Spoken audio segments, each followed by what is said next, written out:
Hepinize merhabalar arkadaşlar. Bugün sizlerle birlikte yorumlara yazdınız ve ben de isimleri yazdım. Daha isim yok mu ya? Yazacağım bak. Yorum atın, abone olun, beğenin.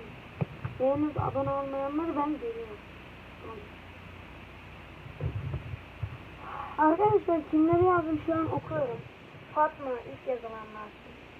Berke, Emir, Irmak, Nisa, Yılmaz, Berkan, İbeyiz, Kürşat, Kübra, Leyla, Hazal,